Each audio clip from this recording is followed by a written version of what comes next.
Hello everyone. Today, Biker Justice Analyst bring you a story full of humanity and compassion. Enjoy listening. When his maid didn't show up, a Hell's Angel went himself and saw the truth. The morning sun filtered through the dusty windows of Mick's garage, casting long shadows across the concrete floor. The steady clink of tools against metal filled the space as his weathered hands worked methodically on the engine before him. Every now and then, he'd glance at the clock mounted on the wall, its hands moving steadily past the hour when Rachel usually arrived. 8 o'clock came and went. Then 8:30. Mick wiped his greasy hands on a Red Shop rag tucked into his back pocket. Rachel had never been late before, not in the 3 years she'd been cleaning his place. She was as reliable as sunrise, showing up every Monday and Thursday morning like clockwork. Before you continue listening, please let me know where in the world are you watching from today. Now back to the story. He grabbed his coffee mug, now empty and cold, and walked from the garage into his house. The morning dishes from breakfast still sat in the sink, something Rachel would have cleared away by now. The silence in the house felt different today, heavier somehow. Getting soft in your old age, Mick muttered to himself, trying to shake off the growing unease. He ran a hand through his gray-streaked hair and pulled out his flip phone. No messages. The house felt emptier without Rachel's quiet presence. He'd grown used to her gentle humming while she worked, the fresh scent of lemon cleaning products she always used, the way she'd sometimes leave a plate of cookies on the counter when she finished, even though that wasn't part of her job. Mick paced the kitchen, his heavy boots echoing against the linoleum. This wasn't like her at all. Rachel was the type who called if she was going to be even 5 minutes late. She took pride in being dependable. It was one of the first things he'd noticed about her. He flipped open his phone and dialed her number. The ringtone droned in his ear once, twice, 3 times before go to voicemail. Her voice, soft and professional, asked him to leave a message. "Rachel, it's Mick. Just checking if everything's okay. Give me a call when you can." He tried to focus on paperwork in his office, but found himself checking his phone every few minutes. By 10 o'clock, he'd left 2 more messages, each one slightly less casual than the last. The familiar rumble of motorcycles outside drew his attention. Through the window, he watched as 2 of his old club brothers pulled up for their scheduled tune-ups. Any other day, he'd welcome the distraction of work and their rough company. Today, it just added to his restlessness. "Something ain't right," he growled, pulling out his phone one more time. Again, Rachel's voicemail greeted him. This time, he didn't leave a message. Mick grabbed his leather jacket from the hook by the door. His keys jingled in his pocket as he walked out to his truck, a beat-up Ford that had seen better days. He'd never been to Rachel's apartment before. Never had a reason to, but he knew the address from her employment paperwork.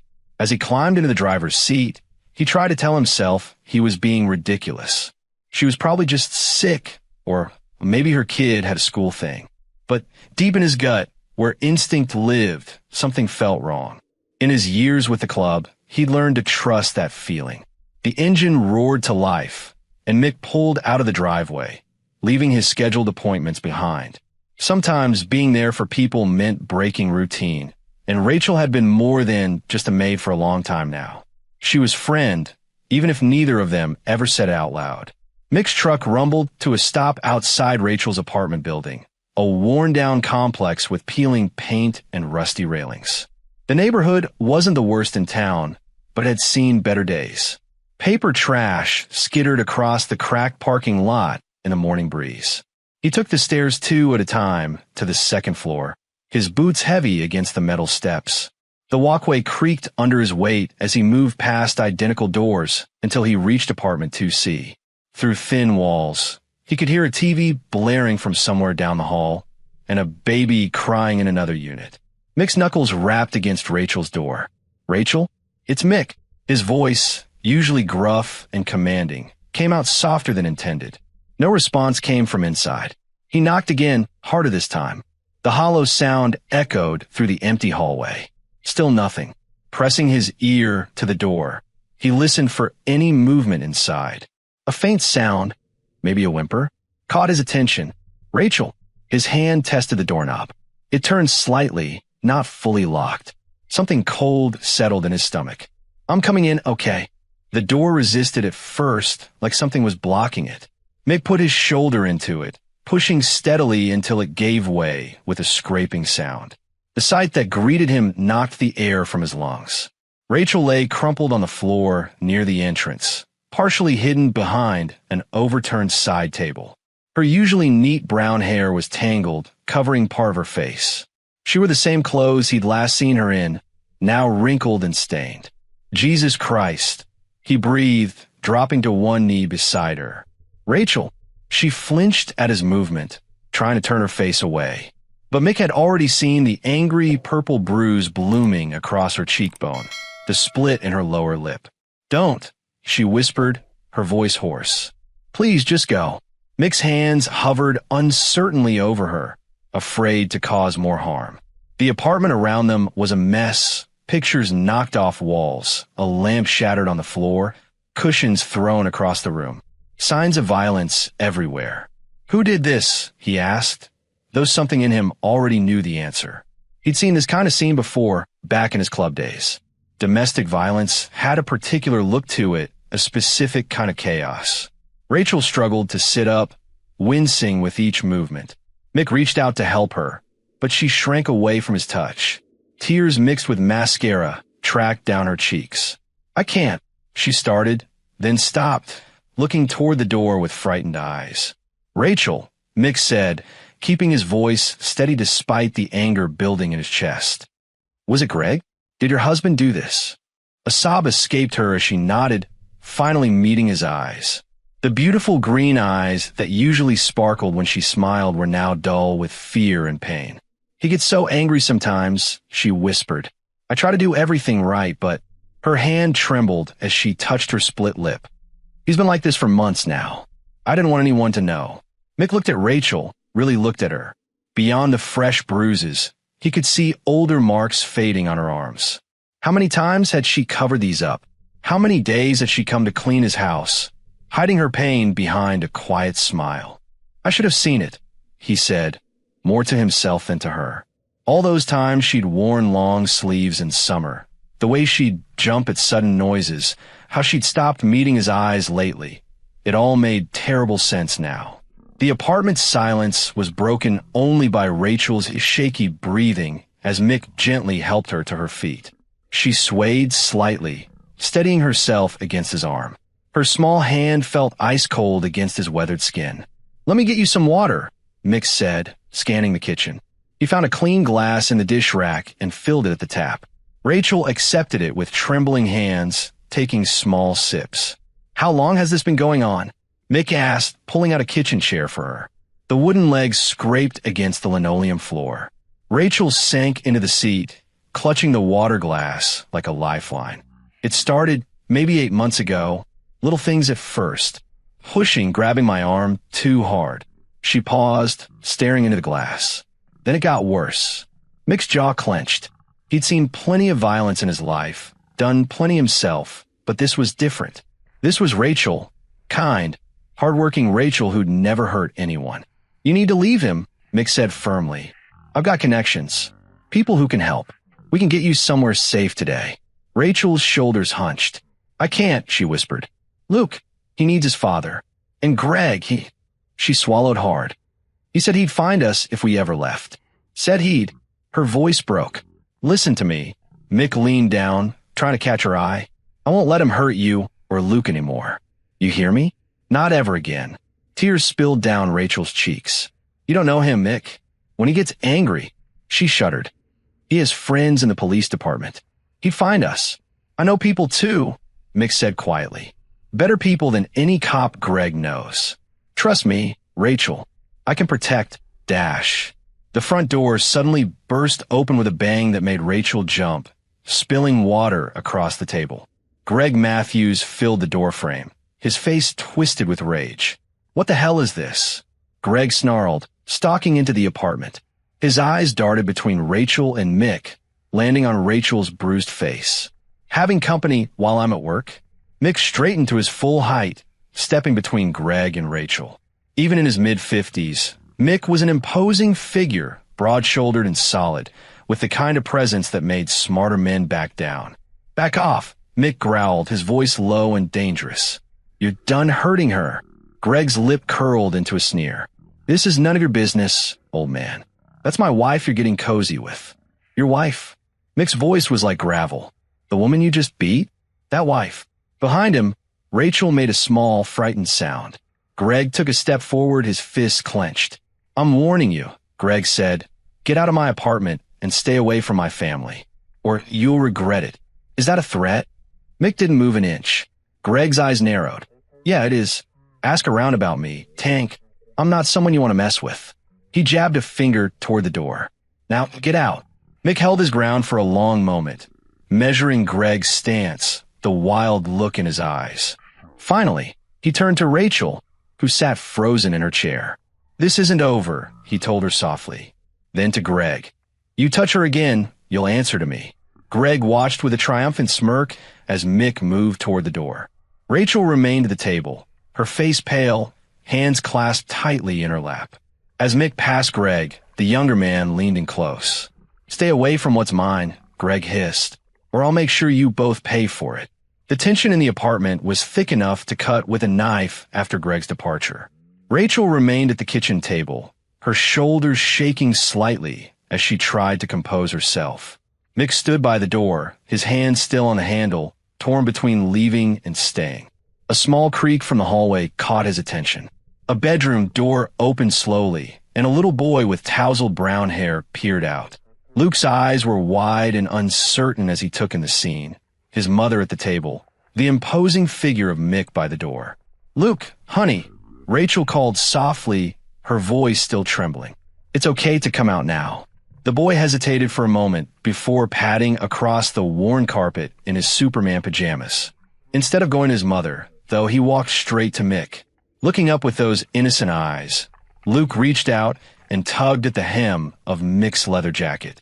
"Mommy says you're my daddy," Luke said simply, his voice clear and trusting.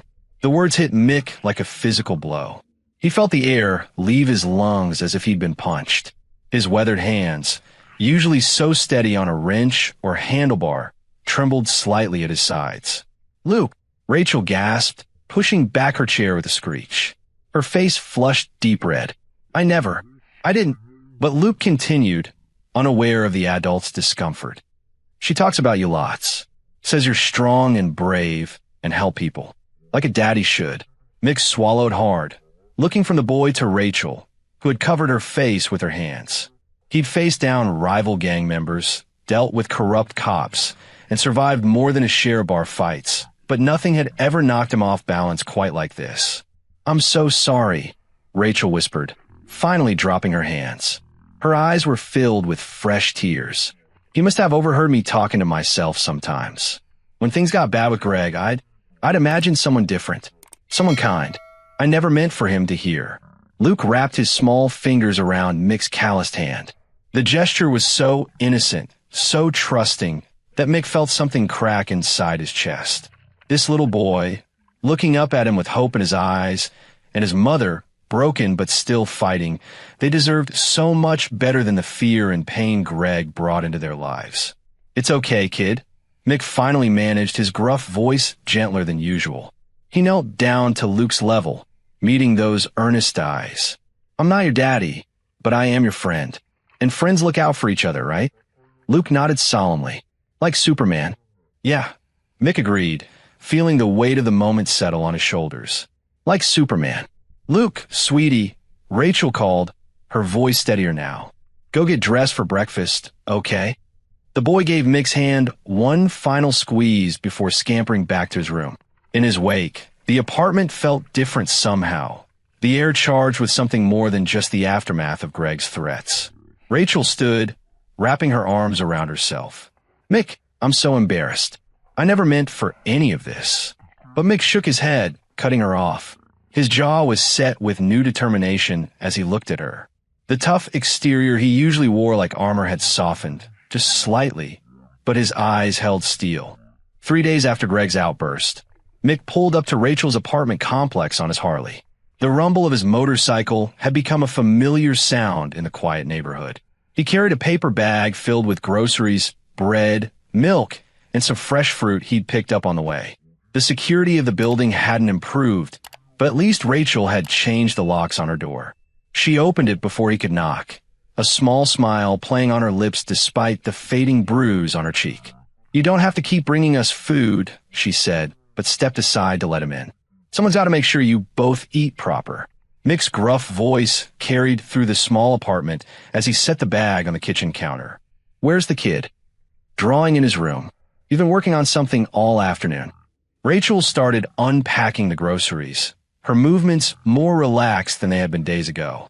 "He asks about you when you're not here, you know." Mick grunted in response, but his eyes softened. As if on cue, the patter of small feet announced Luke's arrival. The boy burst into the kitchen, clutching a piece of paper. "Mick, look what I made." Luke thrust the drawing toward him. It showed 3 stick figures, one tall with what looked like a leather jacket, one with long hair, and a smaller one in the middle. "That's some artwork, kid." Mick carefully took the paper, studying it. His throat felt tight as he recognized what Luke had drawn, their makeshift family. Rachel watched them from the counter, her eyes glistening. Over the past few days, these moments had become more frequent. Mick showing up with groceries, or just to check in, spending time with Luke, fixing things around the apartment that Greg had never bothered with. "Can we read a story?" Luke asked, already tugging Mick toward the worn couch where a pile of children's books lay scattered. "Sure thing."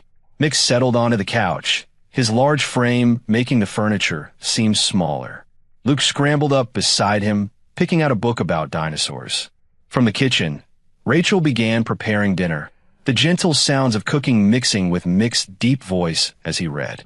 She paused in chopping vegetables to watch them, her son curled up against Mick's side, pointing at pictures and asking questions, while the former Hell's Angel patiently explained the difference between a T-Rex and a velociraptor. The scene before her was so different from what she'd grown used to with Greg. There were no raised voices, no tension in the air, just the peaceful sound of pages turning and Luke's excited chatter. Mick might look intimidating with his leather vest and tattoos, but the gentleness with which he treated Luke spoke volumes. Rachel leaned against the kitchen doorframe, taking in the sight. Mick glanced up, catching her eye. For a moment, they shared a look of understanding, something unspoken passing between them. He might have started coming around to protect them, but it had become more than that.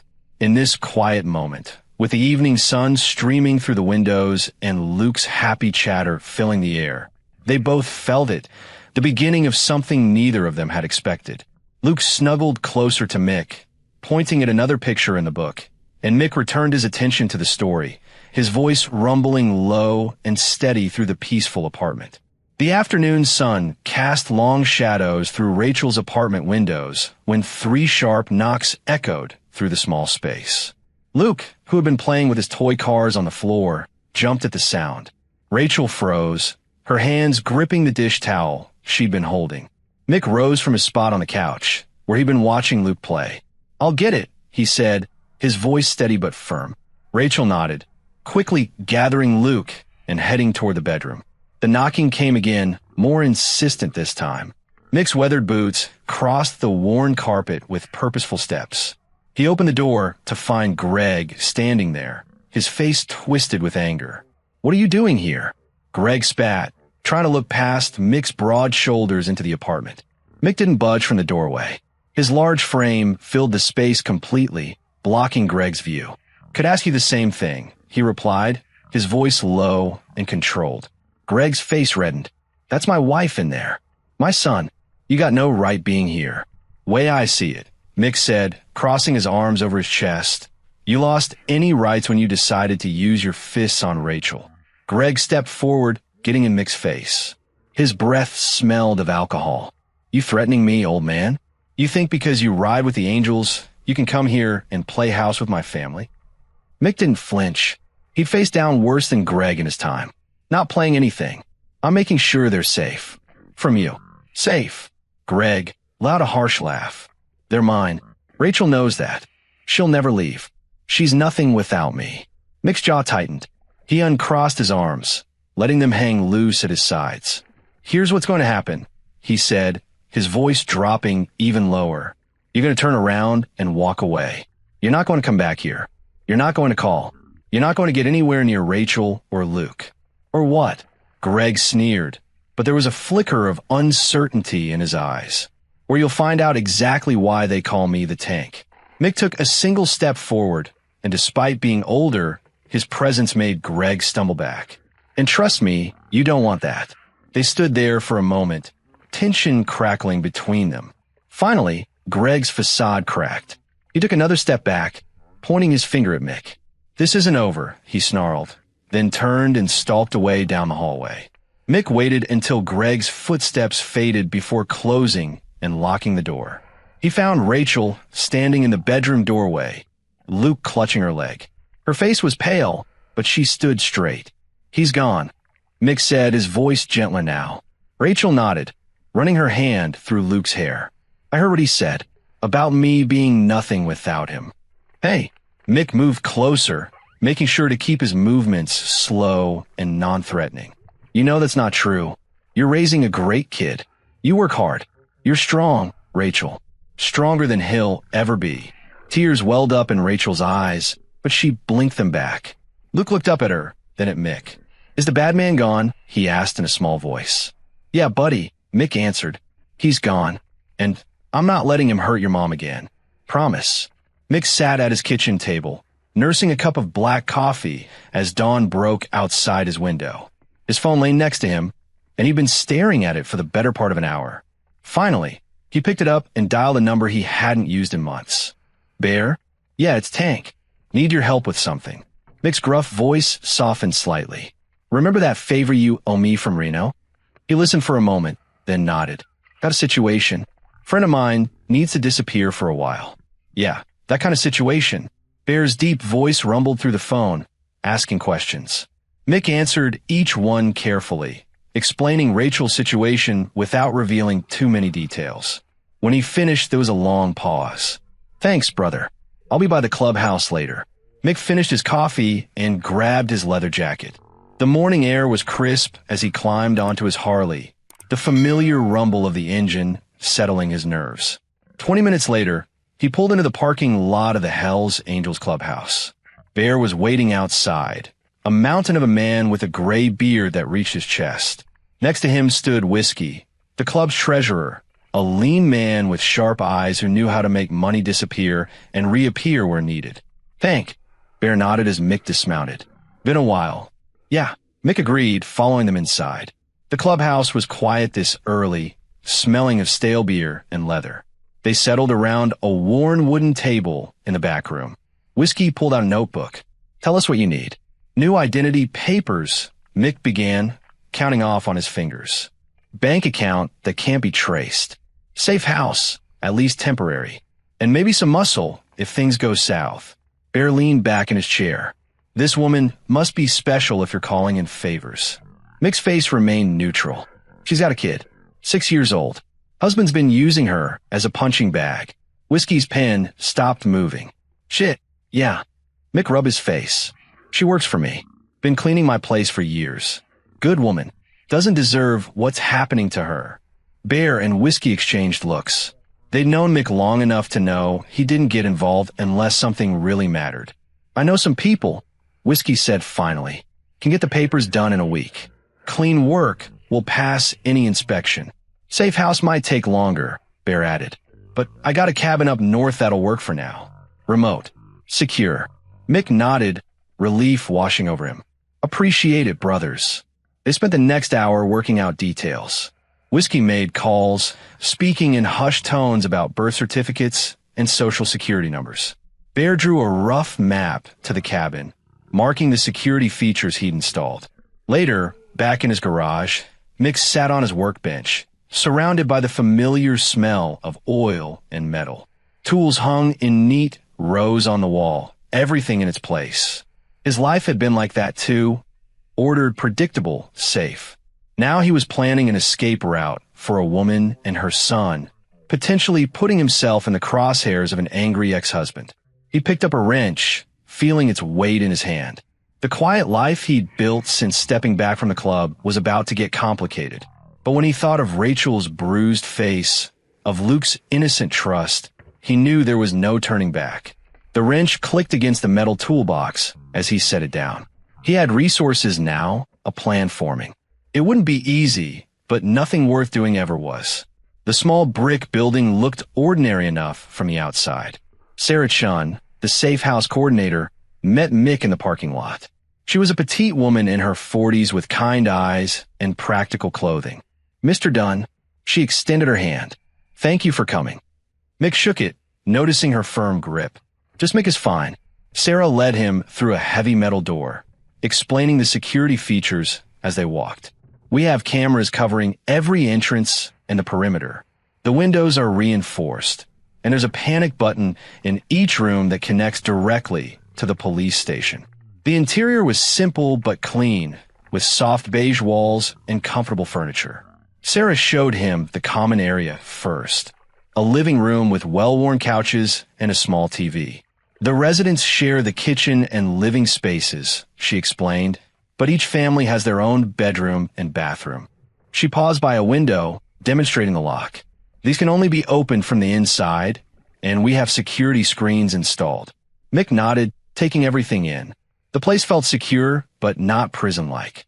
Somewhere Rachel and Luke could breathe easier. "How many other families are here?" he asked.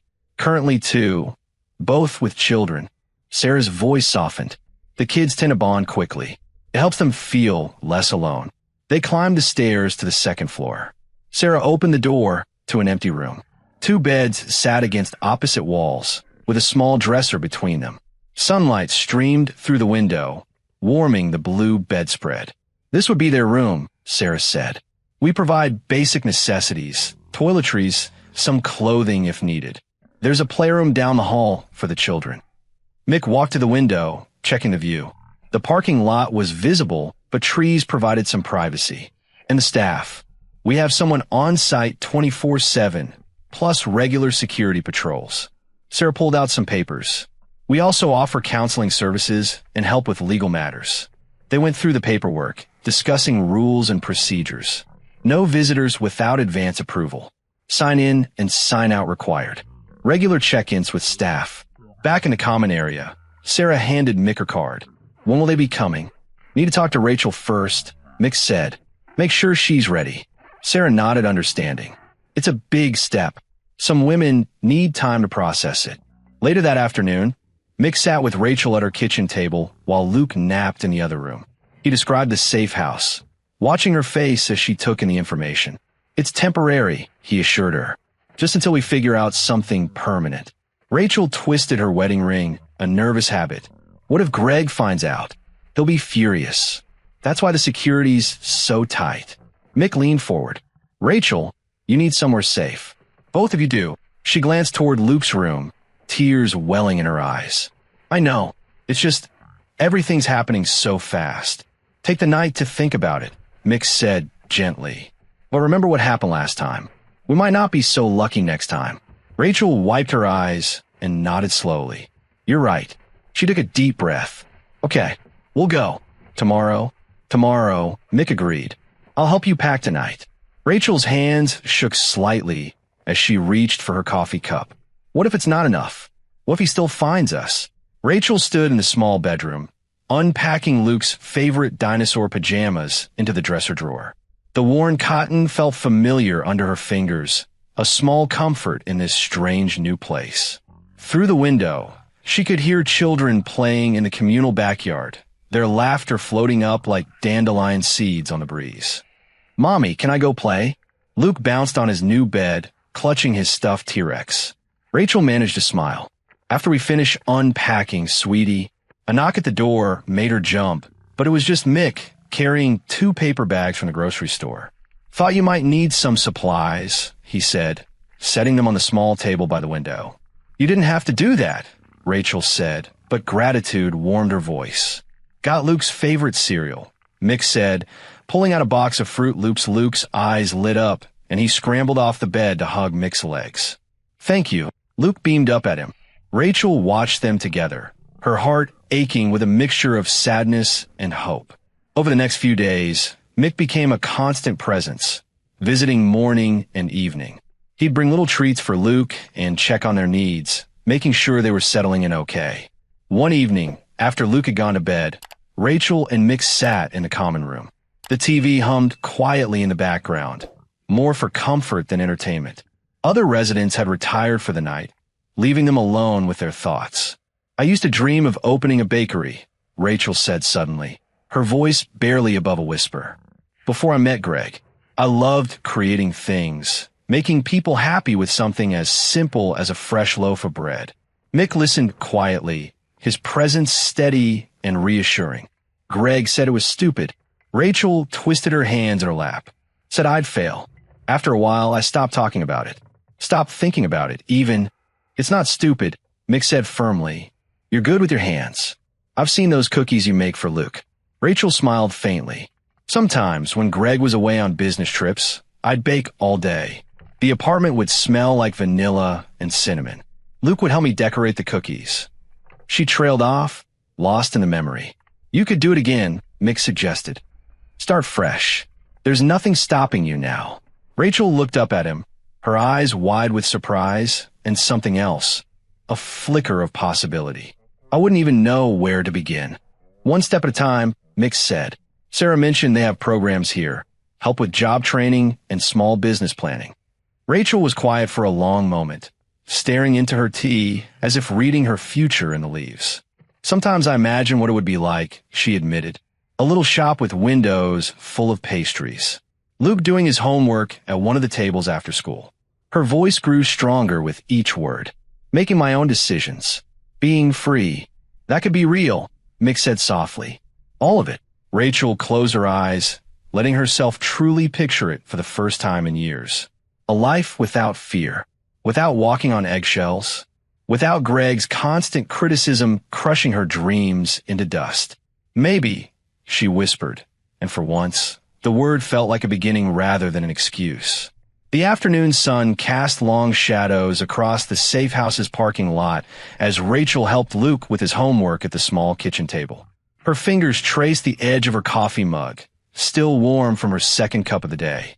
For the first time in weeks, her shoulders had begun to relax, the constant tension easing its grip. 7 + 4 =. Luke's tongue poked out as he concentrated on his math worksheet. "Take your time, sweetie," Rachel encouraged, smiling at his determination. A car door slammed outside, the sound sharp and sudden. Rachel's head snapped up, her heart stuttering in her chest. Through the window, she saw a familiar black sedan, Greg's car. "Luke, go to your room," she whispered urgently, her voice shaking. "Lock the door and don't come out until I tell you to." Luke's eyes widened with fear, but he nodded and scrambled away. Rachel heard his bedroom door click shut as heavy footsteps approached the front door. The pounding started, each blow making her flinch. "Rachel," Greg's voice boomed through the door. "I know you're in there. Open this door right now."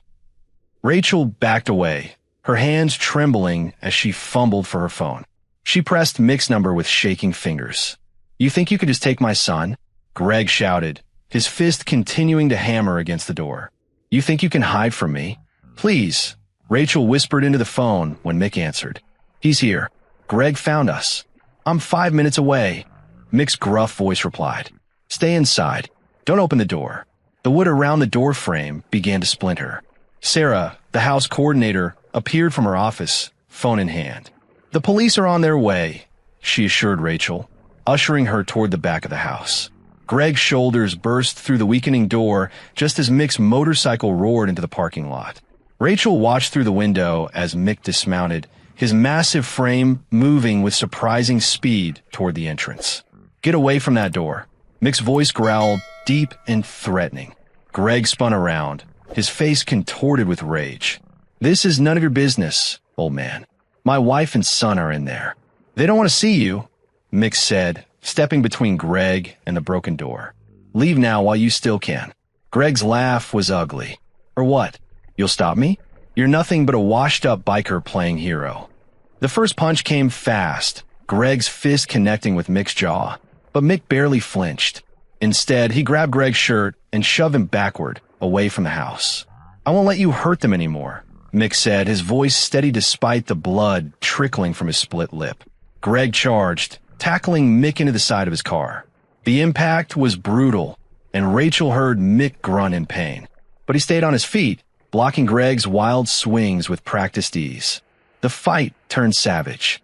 Greg fought dirty, landing a knee to Mick's ribs that made the older man double over.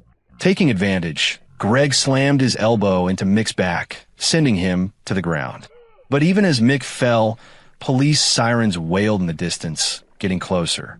Greg hesitated, looking between the approaching sound and Mick struggling to stand. "This isn't over," Greg snarled, backing toward his car. "Tell Rachel she can't hide forever." He peeled out of the parking lot just as the first police car turned the corner. Rachel ran outside to where Mick was leaning against the car, holding his side and breathing heavily. "You're hurt," she said, reaching toward him with trembling hands. "I'm fine," Mick grunted, but his face was pale with pain. "Are you and Luke okay?" Rachel nodded, tears filling her eyes as she watched blood seep through Mick's fingers where he clutched his ribs. The price of her protection was written in every labored breath he took, and the weight of it pressed heavy on her heart.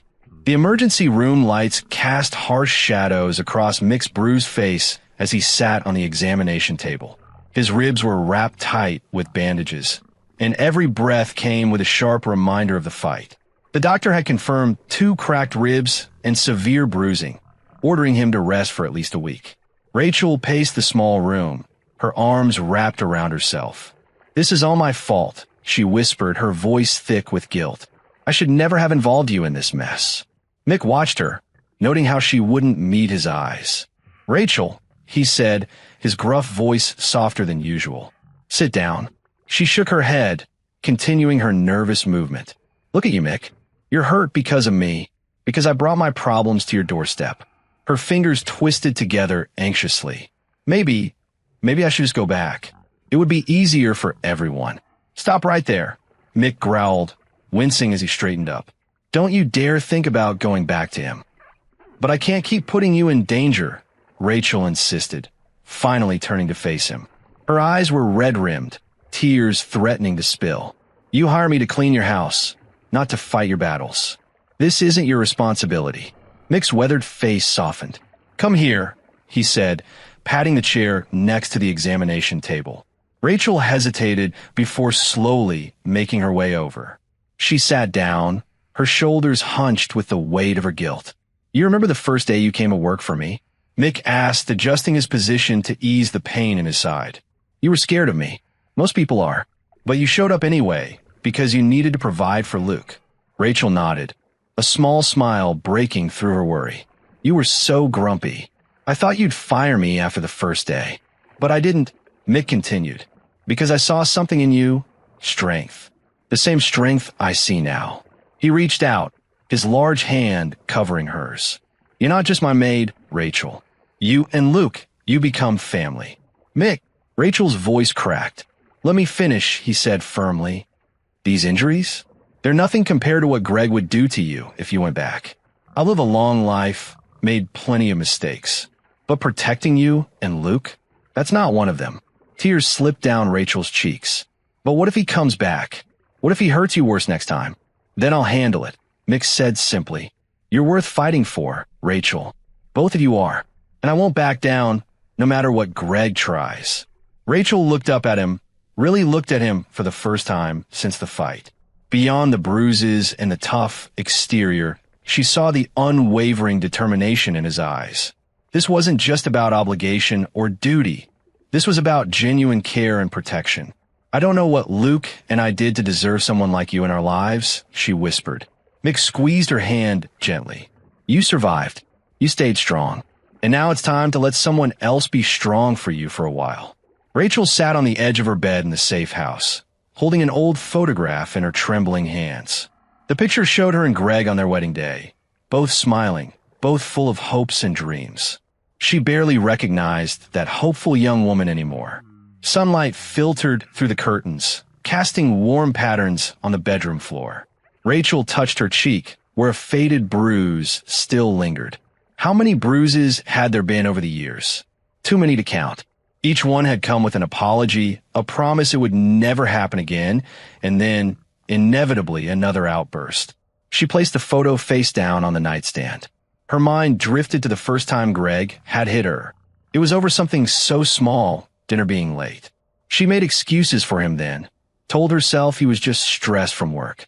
But the incidents kept coming, each one worse than the last. I wasted so many years, she whispered to herself, wrapping her arms around her middle. The safe house felt like a sanctuary, but even here, fear followed her like a shadow. She'd grown so used to being afraid that peace felt foreign, almost wrong. Fear had become her constant companion. Fear when Greg came home from work. Fear when she heard his key in the lock. Fear when his voice raised, even slightly. She'd learned to read his moods, to anticipate his anger, to make herself smaller, quieter, less visible, all while trying to shield Luke from the worst of it. Luke, her beautiful boy who deserved so much better than a life filled with tension and violence. She thought about how he'd stopped bringing friends home, how he'd learned to be quiet when Daddy was angry, how he'd comfort her after Greg's outbursts. No child should have to learn those things. Rachel stood up and walked to the window, watching the peaceful neighborhood outside. Here, in this moment, Greg couldn't hurt her. Here, she could breathe without wondering if each breath would be the one that set him off. The sound of small feet padding down the hallway drew her attention. Luke appeared in the doorway, clutching a piece of paper to his chest, his eyes bright with excitement. "Mommy, look what I made." He rushed forward, holding out his artwork. Rachel sat down on the bed, patting the space beside her. Luke scrambled up next to her, proudly displaying his drawing. Her breath caught in her throat as she took it in. The picture showed 3 figures standing in front of a house. There was Luke, small and smiling, holding hands with a figure Rachel recognized as herself. And on Luke's other side, unmistakable even in crayon, was Mick, his broad shoulders and signature leather vest captured in childish strokes. "See?" Luke pointed excitedly. "That's you, and me, and Dad, Mick." He blushed at his slip, but continued, "We're happy in our new house." Rachel stared at the drawing, her vision blurring with tears. In Luke's innocent art, she saw something she'd been too afraid to acknowledge: the possibility of a real family. Not the broken, fearful existence she'd endured with Greg, but something warm and genuine. The way Mick looked out for them, protected them, cared for them. It was everything she'd once hoped Greg would be. Luke snuggled against her side. "Can we show it to Mick when he comes to visit?" Rachel hugged her son close, breathing in the sweet scent of his shampoo. "Of course we can, sweetheart. I think he'd love to see it." Mick sat at the kitchen table in the safe house, watching Luke color another picture.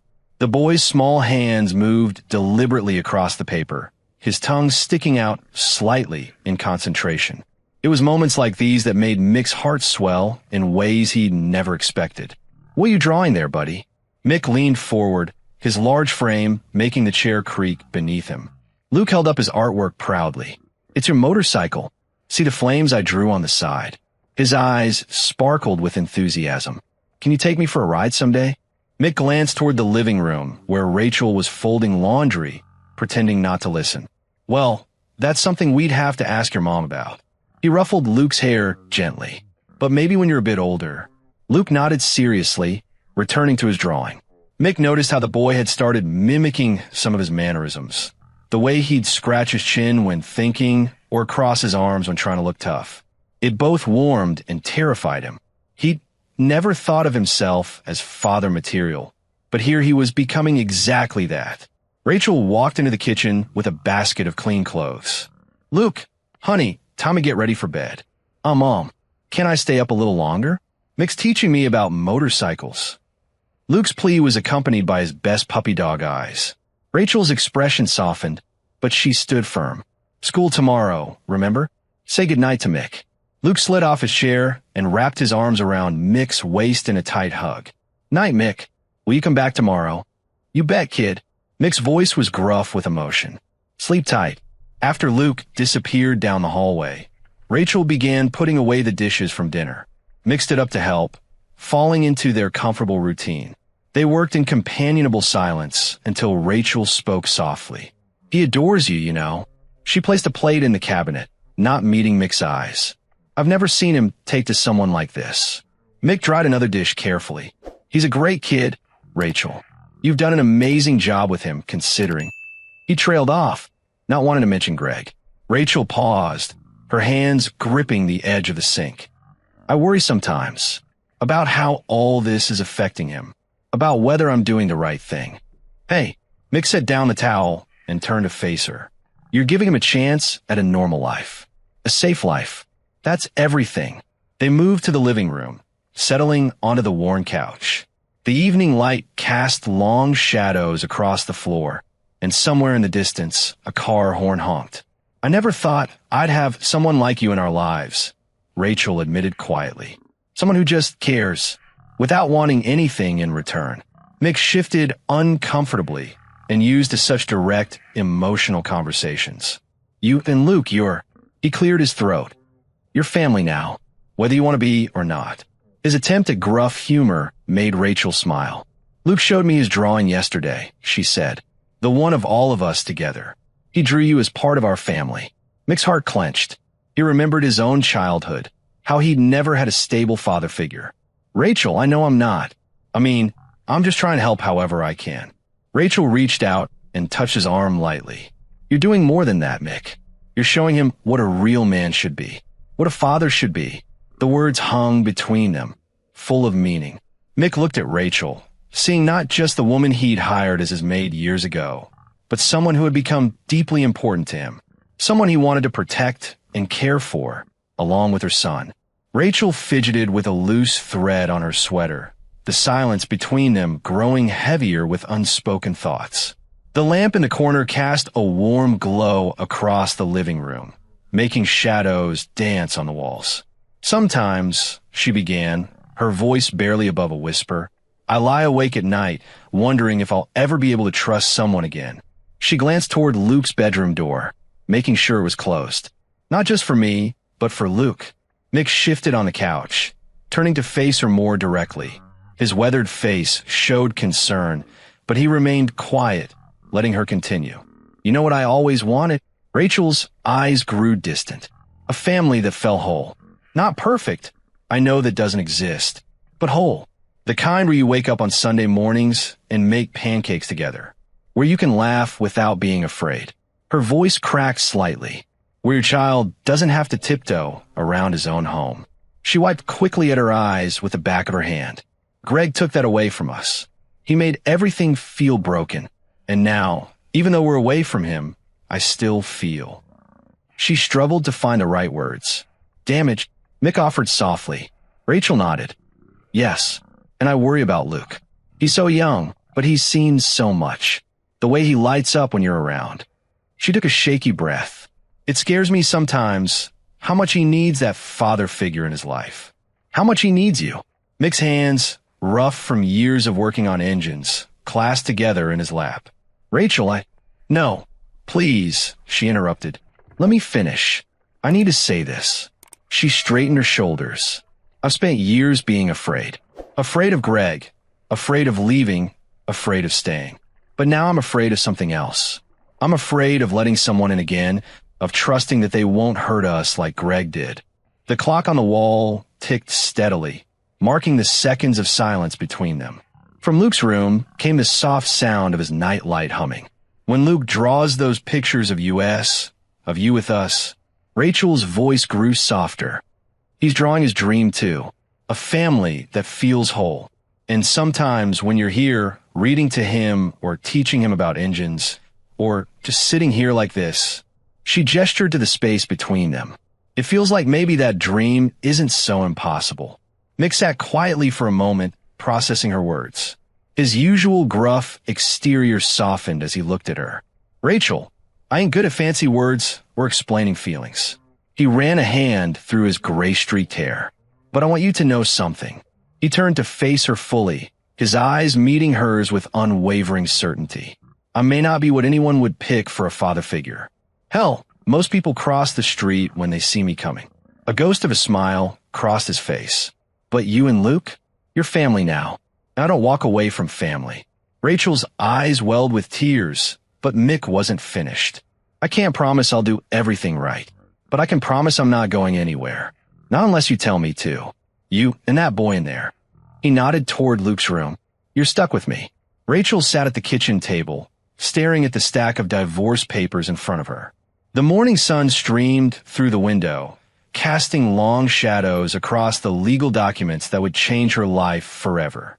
Her hands trembled as she flipped through the pages. You don't have to do this today, Mick said from across the table. His voice was gentle, a stark contrast to his imposing figure. We can take our time with it. Rachel shook her head, gripping her coffee mug tighter. No, I need to at least look at them.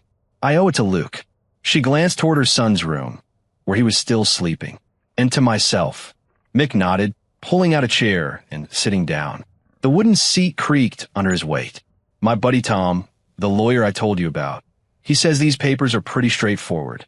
He's handled cases like this before. Rachel's eyes scanned the first page, her breath catching at the words petition for divorce. It made everything feel so real, so final. I never thought I'd be doing this, she whispered. When I married Greg, I really believed. I know, Mick said softly, not needing her to finish the thought.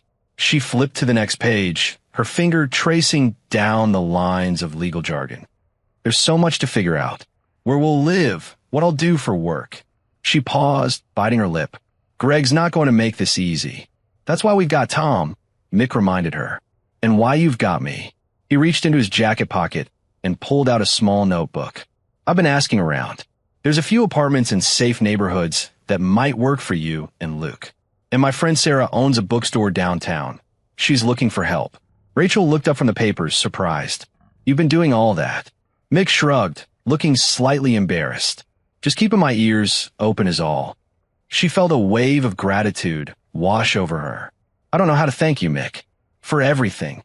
Don't need thanks, he mumbled, clearly uncomfortable with the appreciation. He pushed the notebook toward her. Just want to make sure you've got options. Rachel picked up a pen, her hand steadier now.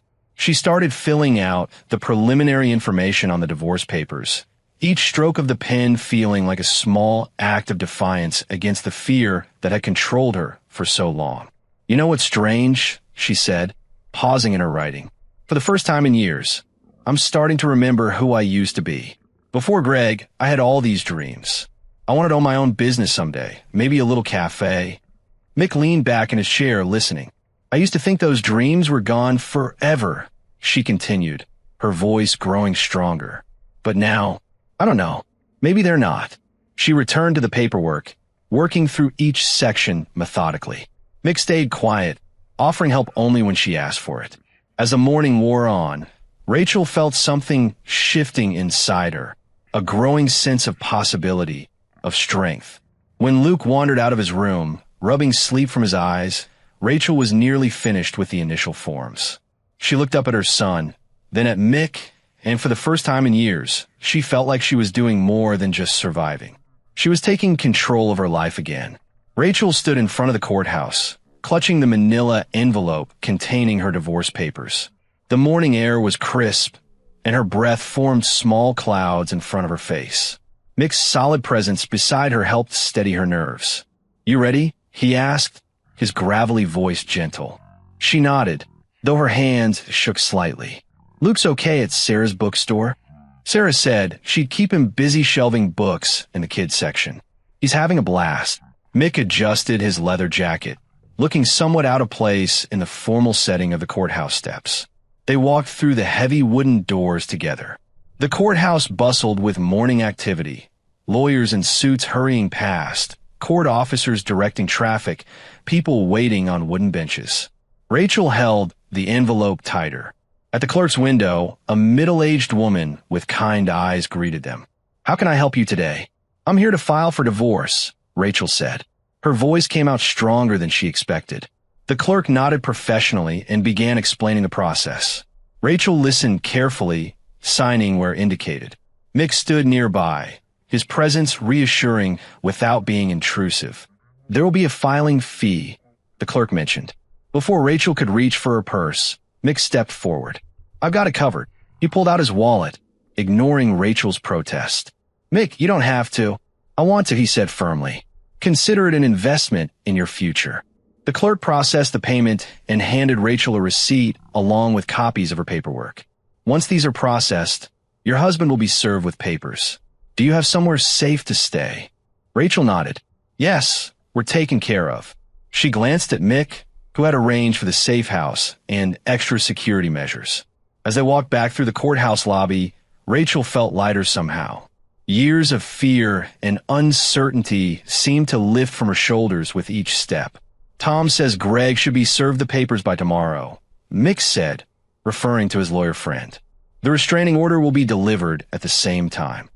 Rachel paused near a large window, sunlight streaming through. "I keep waiting to feel guilty or scared," she admitted. "But mostly I just feel free." Mick's weathered face softened. "That's because you're doing the right thing. For yourself and for Luke."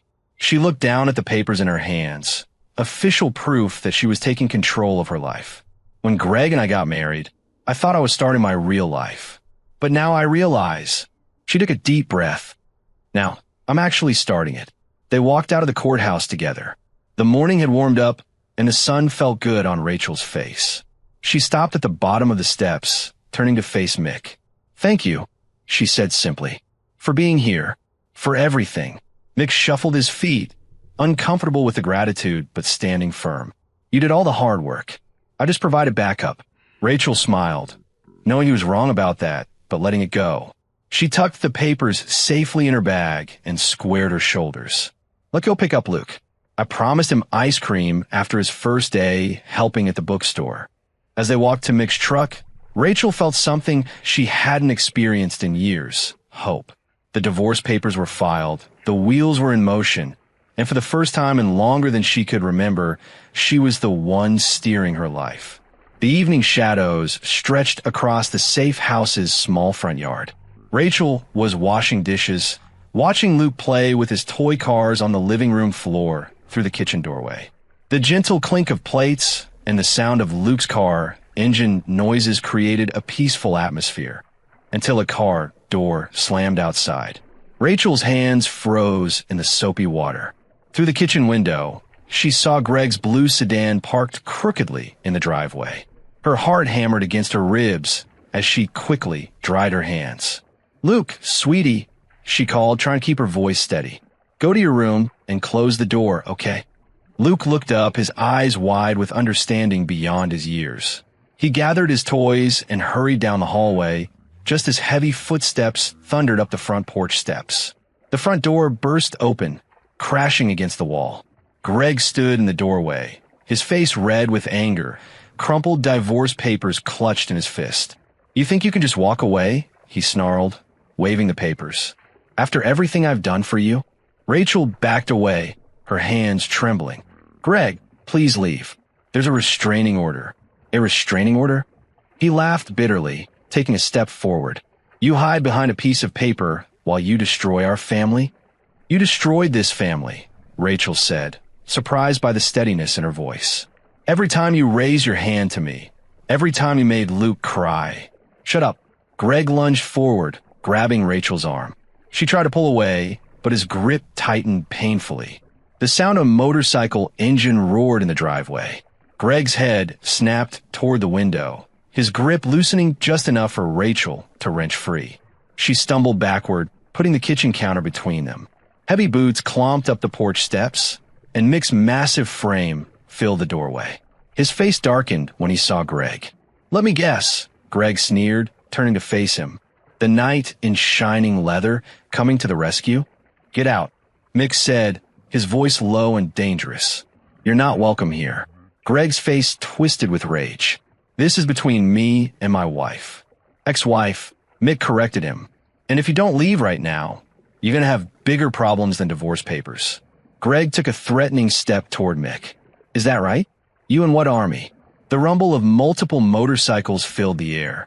Through the window, Rachel could see several of Mick's motorcycle club brothers pulling up, their bikes forming an intimidating line in front of the house. "That army," Mick said quietly. He moved closer to Greg, using his height advantage to full effect. "This is your last warning. Come near Rachel or Luke again, and you'll wish a restraining order was your biggest problem. Greg's face paled slightly as he glanced between Mick and the window. The fight seemed to drain from him, replaced by a cold fury. You're making a big mistake, he spat at Rachel. Both of you. The only mistake, Mick said, stepping between them, was thinking you could come here and threaten her. Now get out. Greg backed toward the door, his eyes darting between them. This isn't over. Yes, it is, Mick growled. And if you ever show your face here again, you'll find out exactly how over it is. After Greg's car peeled out of the driveway, Rachel's legs gave way. She sank into a kitchen chair, her whole body trembling. The sound of motorcycle engines faded as Mick's brothers departed, leaving behind a blanket of peaceful quiet. You okay? Mick asked, his gruff voice gentle. Rachel nodded, taking deep breaths. For the first time in years, she felt the heavy weight of fear lifting from her shoulders. I think I actually am. Mommy, Luke's small voice came from the hallway. He peeked around the corner, clutching his favorite stuffed bear. Come here, sweetie. Rachel opened her arms, and Luke ran to her, burying his face in her neck.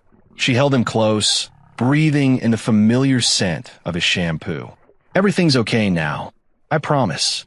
Mick moved to the kitchen window, keeping watch.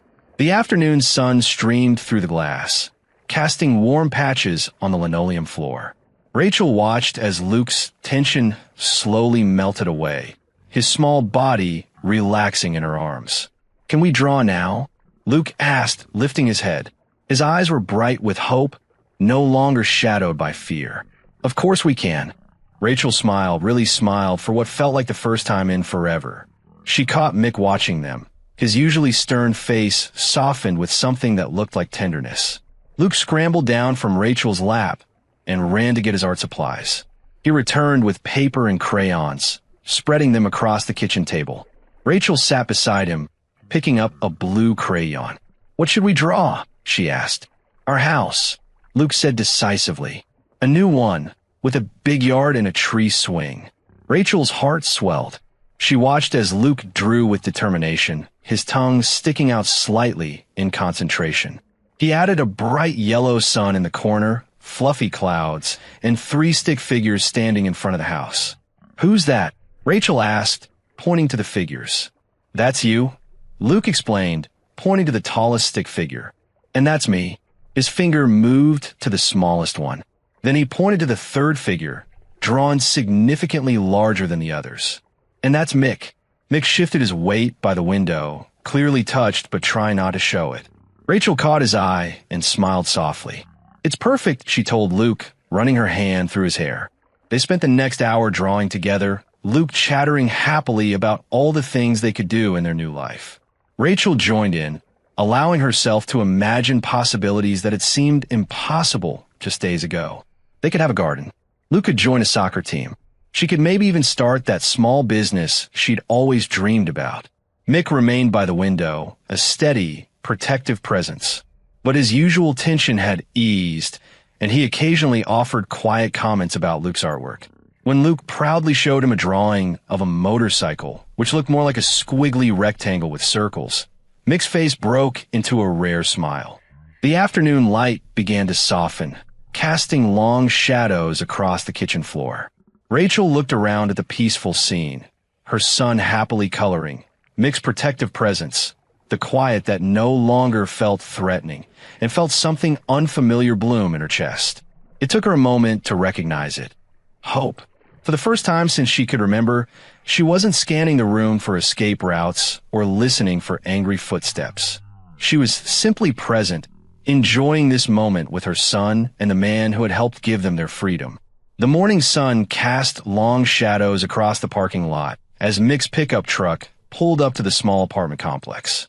Rachel stood at the entrance, keys clutched tightly in her hand, while Luke bounced excitedly beside her. Is this really our new home, Mom? Luke asked, tugging at her sleeve. Rachel nodded, her throat tight with emotion. Yes, sweetie, this is all ours. Mick climbed out of his truck, his imposing figure softened by the cardboard box he carried. Got the first load here. More to come. The apartment was on the second floor, with a small balcony overlooking a quiet courtyard. It wasn't fancy, just 2 bedrooms, a living room, and a modest kitchen. But to Rachel, it felt like a palace. The walls were freshly painted in soft cream, and sunlight streamed through clean windows. My room, my room. Luke darted down the hallway, his footsteps echoing in the empty space. Rachel followed him, watching as he spun in circles in the middle of his new bedroom. The room was smaller than his old one, but Luke didn't seem to mind. He was already planning where his toys would go, pointing to different corners and chattering excitedly. Mick appeared in the doorway, setting down another box labeled Luke's room in Rachel's neat handwriting. "Got a good view from here, kid," he said, nodding toward the window that overlooked a small playground. "Can we go there later?" Luke asked, pressing his face against the glass. After he get everything moved in, Rachel promised. They spent the morning bringing up boxes and furniture. Mick's friends from the motorcycle club showed up to help with the heavy lifting, their leather vests and tattoos contrasting with the domestic scene. Rachel couldn't help but smile as she watched these tough men carefully maneuver Luke's bed through the doorway, following his detailed instructions about where to put it. By early afternoon, most of their belongings were inside. Rachel worked on unpacking the kitchen while Luke arranged his toys in his new room. Mick moved between them, helping where needed, his presence both protective and comforting. "Think that's the last box," Mick said, setting down a container of kitchen items. He pulled out a coffee maker, new, still in its box. Rachel hadn't packed that. "Mick, you didn't have to." He shrugged, avoiding her eyes. "Place needs a coffee maker." Rachel touched the box gently, moved by the simple gesture. It wasn't just a coffee maker. It was a piece of their new life, a fresh start. Luke emerged from his room, clutching a drawing. "Look what I made." He held up the paper proudly. It showed their new apartment building, with 3 figures standing in front. Rachel, Luke, and Mick. "That's real nice, kid," Mick said gruffly, but Rachel could hear the emotion in his voice. After everything was mostly settled, Rachel stepped out onto the small balcony. The afternoon sun warmed her face as she looked out over the courtyard. Below, children played on the swings while parents watched from nearby benches. A gentle breeze carried the scent of blooming flowers from the small garden beds. Behind her, through the sliding glass door, she could hear Luke showing Mick his newly arranged room. Their voices drifted out to her, comfortable and familiar. Rachel closed her eyes, letting the peaceful moment wash over her. For the first time in years, she felt truly safe. The constant knot of anxiety in her stomach had loosened, replaced by something lighter, something that felt a lot like freedom. Rachel moved around her new kitchen, the familiar rhythm of cooking bringing a sense of normalcy to this unfamiliar space. The sounds of Luke and Mick arranging furniture in the living room drifted in, punctuated by Luke's occasional giggles and Mick's deep, patient responses. She pulled ingredients from the freshly stocked cabinets, pasta, sauce, and the makings for a simple salad. Nothing fancy, but it felt important somehow. This would be their first real meal in their new home. "Need any help?" Mick's voice startled her. He stood in the doorway, his large frame making the kitchen feel smaller. "You could set the table," Rachel said, gesturing to the plates she'd unpacked earlier. "Luke, honey, can you help Mick with the napkins?" Luke bounded into the kitchen, clutching the package of paper napkins they'd bought earlier. "I know how," he declared proudly. 1, 2, 3 napkins. He counted as he placed them carefully on the small kitchen table. Rachel stirred the pasta sauce, breathing in the comforting aroma of herbs and tomatoes. The kitchen window was open, letting in a cool evening breeze that carried the sounds of the neighborhood. Children playing, distant car doors closing, the ordinary symphony of life going on around them. "Something smells good," Mick said, reaching past her to grab the salt shaker she couldn't quite reach. His presence was steady, reassuring. Luke climbed onto one of the kitchen chairs, his legs swinging. "I'm hungry. Can I have the big fork?" Rachel smiled, serving the pasta into 3 bowls. "Regular fork today, sweetie. We'll find the big ones tomorrow." They settled around the table, this makeshift family in their new space. The overhead light cast a warm glow, making everything feel cozy despite the boxes still stacked in corners. Rachel passed the salad bowl to Mick, their fingers brushing briefly. "Thank you," she said softly, meaning more than just a salt shaker or the help with moving. Mick nodded, understanding in his eyes. "Anytime." Luke twirled pasta on his fork, sauce dotting his chin. "Dad, can you help me cut this?" he asked Mick, the word dad falling from his lips naturally, as if he'd been saying it all along. The kitchen went quiet. Rachel's fork paused halfway to her mouth. Mick sat very still, his eyes wide with surprise. But Luke, oblivious to the moment's wait, simply held out his plate expectantly. After a beat, Mick cleared his throat and reached for Luke's plate, his hand steady despite the emotion Rachel could see in his eyes.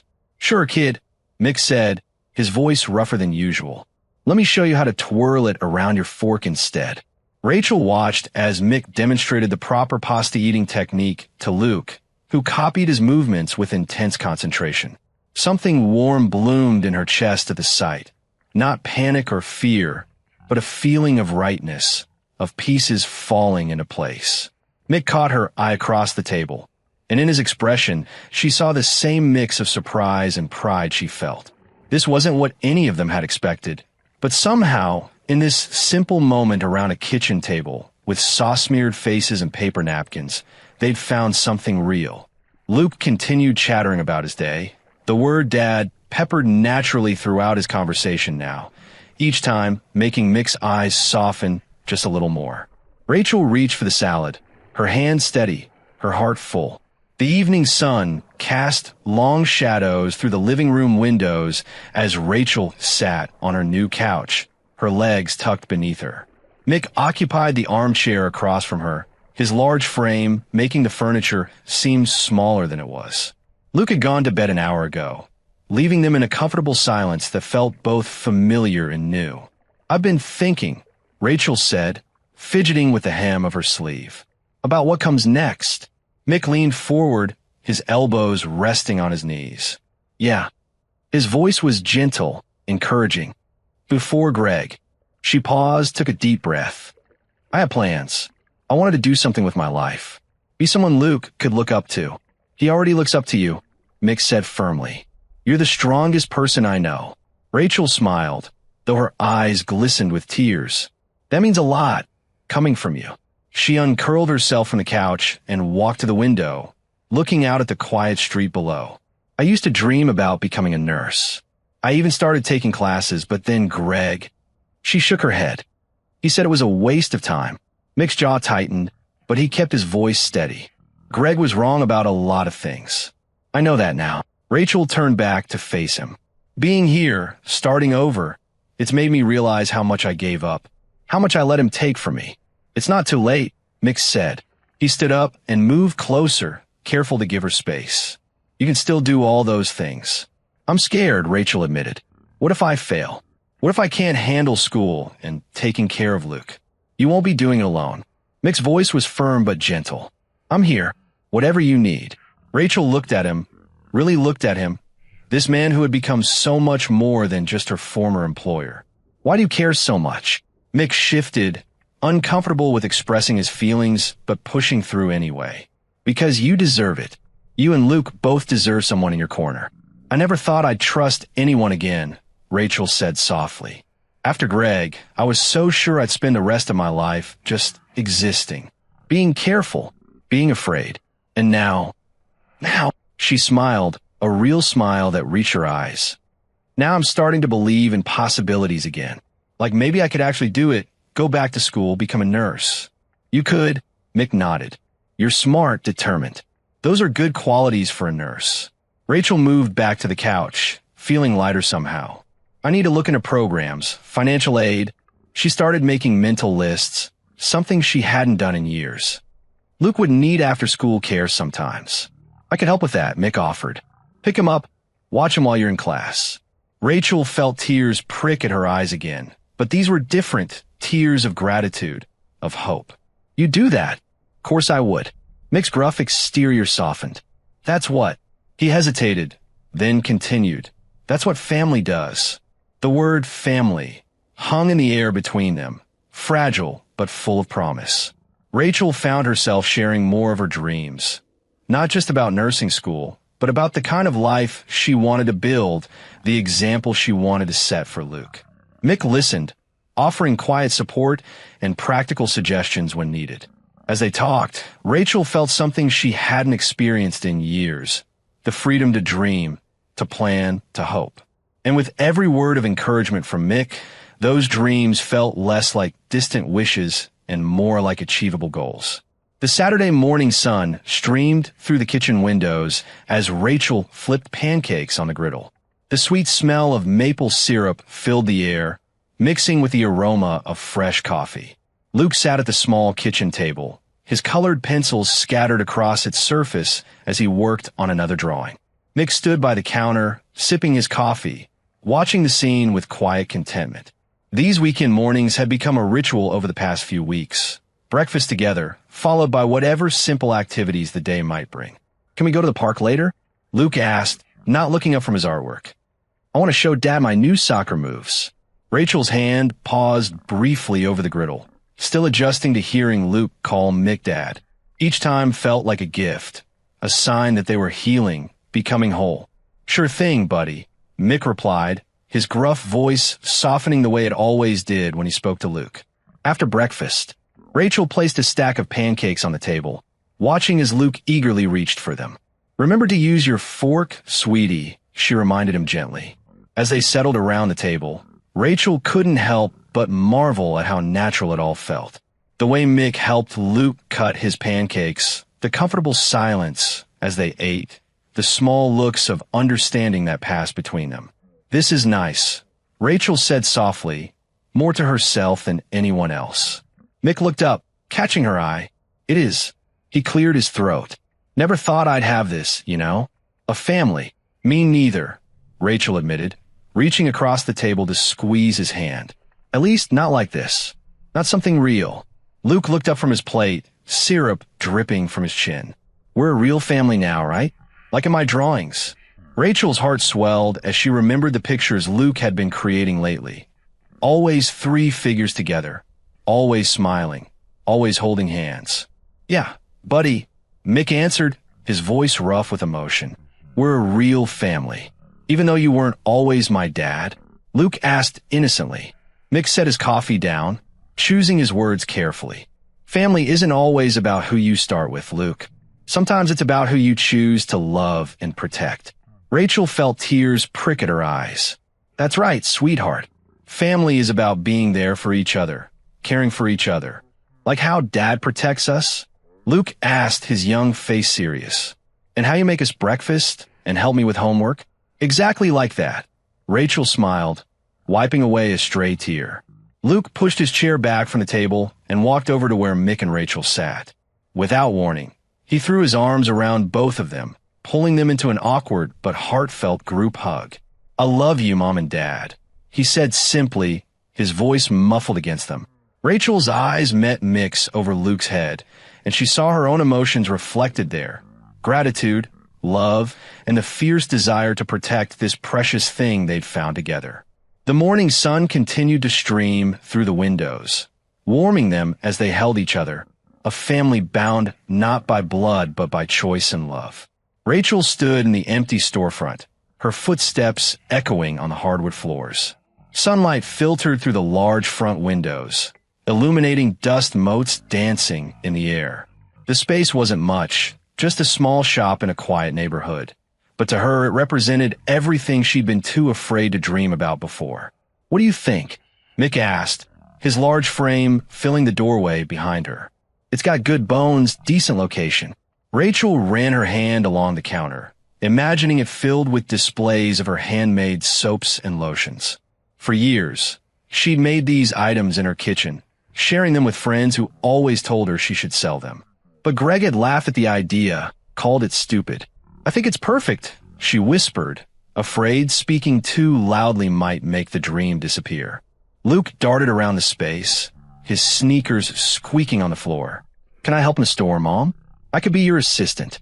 "Sure you can, buddy," Mick said, ruffling Luke's hair. "Your mom's gonna need all the help she can get to make this place shine." Rachel walked to the back room, already planning where she'd set up her workstation. The rent was reasonable, She'd saved enough from her cleaning jobs to cover the first few months. Mick had offered to help financially, but she needed to do this on her own. The realtor said we can start moving in next week, she said, turning back to Mick. I've already got some supplies ordered. Mick nodded, his eyes crinkling at the corners. I know some folks who can help with the shelving, get you set up proper like. He paused, scratching his beard. You know, my sister's good with computers. She could help you set up one of them website things. Rachel felt warmth spread through her chest. Just a few months ago, she wouldn't have dared to take such a big step. But here she was, planning her own business, making decisions without fear clouding her judgment. Luke tugged at her sleeve. Can I have my own corner? To do homework while you work. Of course, sweetie. Rachel smiled, already picturing a small desk by the window, where Luke could study while she minded the store. They spent the next hour measuring spaces and discussing paint colors. Mick made notes on a crumpled piece of paper, listing things they'd need. His practical approach grounded her when her thoughts threatened to spiral into worry. What if it doesn't work out? She asked quietly when Luke was occupied with exploring the storage room. Mick's hand found her shoulder, steady and warm. Then you try something else. But you won't know unless you try, Rachel. And you're not doing this alone anymore. Rachel looked around the empty store, but instead of seeing blank walls and bare floors, she saw possibilities. She saw herself helping customers, teaching soap-making workshops, building something that was truly hers. The fear that had been her constant companion for so long felt distant now, replaced by excitement and determination. You're right, she said, straightening her shoulders. I'm not alone anymore. Luke came running back, waving a piece of paper. Mom, I drew what the store is going to look like. He held up his artwork proudly, showing a colorful scene filled with happy customers and bright displays. Rachel pulled him close, breathing in the scent of his shampoo, looking at her son's drawing. Then at Mick's supportive smile, she felt something settle in her heart. This wasn't just about starting a business. It was about showing Luke that dreams could come true, that fear didn't have to win. Mick leaned against the doorframe of Rachel's shop, watching as she helped a customer select from an array of colorful soaps.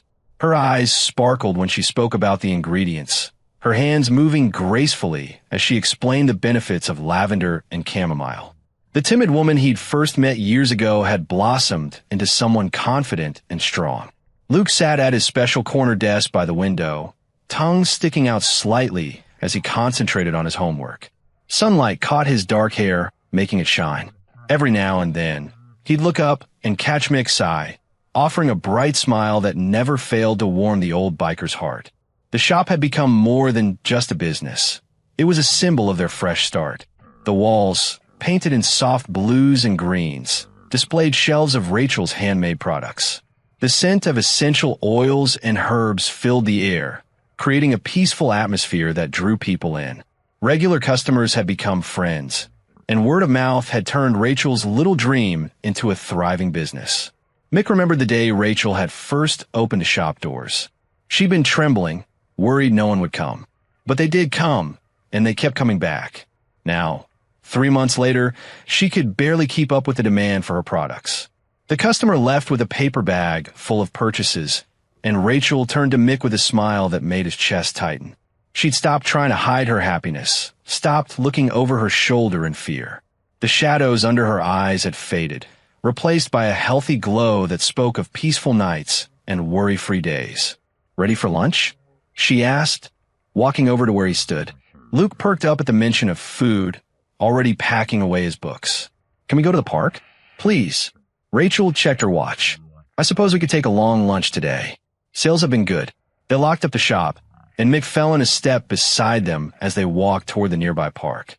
Luke ran ahead, his backpack bouncing against his shoulders, while Rachel and Mick followed at a slower pace.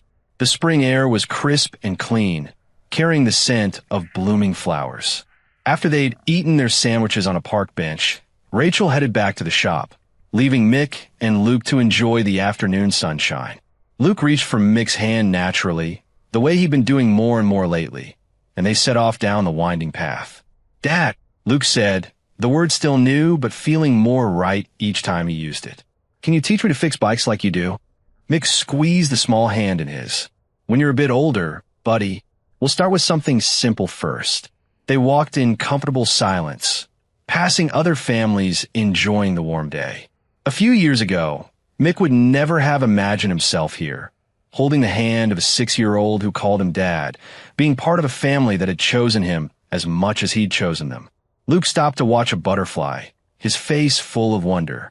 Mick felt a deep sense of peace settle over him as he watched the boy, his boy now, in all the ways that mattered.